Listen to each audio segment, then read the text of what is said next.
সিঙ্গাপুরের একটি স্কুলে প্রিন্সিপাল পরীক্ষার আগে অভিভাবকদের কাছে একটি চিঠি লিখলেন। চিঠিতে বাংলা অনুবাদ: প্রিয় অভিভাবক, কয়েকদিনের মধ্যেই আপনার সন্তানের পরীক্ষা শুরু হবে।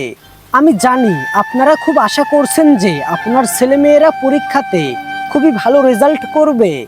একটা কথা মনে রাখবেন যে যারা পরীক্ষাতে বসবে তাদের মধ্যে একজন নিশ্চয়ই ভবিষ্যতে শিল্পী হবে, যার গণিত শেখার কোনো দরকার নেই। একজন নিশ্চয়ই ভবিষ্যতে উদ্যোক্তা হবে, যার ইতিহাস কিংবা ইংরেজি সাহিত্যে পণ্ডিত হওয়ার দরকার নেই। একজন সঙ্গীত শিল্পী হবে, সে রসায়নে কত নাম্বার পেয়েছে তাতে তার কিছুই যাবে আসবে না।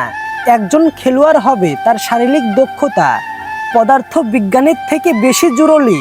যদি আপনার ছেলে কিংবা মেয়ে পরীক্ষায় খুবই ভালো নাম্বার পায় সেটা হবে খুবই চমৎকার, কিন্তু যদি না পাই তাহলে প্লিজ তাদের নিজেদের ওপর থেকে সম্মান কিংবা আত্মবিশ্বাস কোনোটাই কেড়ে নেবেন না। তাদেরকে বুঝিয়ে বলবেন যে পরীক্ষার নাম্বার নিয়ে যেন তারা কোনো রকম মাথা না ঘামায়। এটা তো একটা পরীক্ষা ছাড়া আর কিছুই না। তাদেরকে জীবনে আরো বড় কিছু করার জন্য প্রস্তুত করা হচ্ছে। আপনি আপনার সন্তানকে আজই বলুন যে সে পরীক্ষায় যত নাম্বারই পাক, আপনি সবসময়ই তাকে ভালোবাসবেন। পরীক্ষার নাম্বার দিয়ে তাকে বিচার করবেন না। প্লিজ এই কাজটি করুন।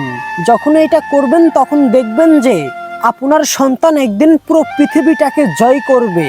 একটি পরীক্ষা কিংবা একটি পরীক্ষার কম নাম্বার কখনোই তাদের স্বপ্ন কিংবা মেধা কেড়ে নিতে পারে না। প্লিজ আর একটা কথা মনে রাখবেন যে এই পৃথিবীতে কেবল ডাক্তার, ইঞ্জিনিয়ার, অফিসার, প্রফেসর কিংবা একমাত্র আইনজীবীরাই সুখী ব্যক্তি নন।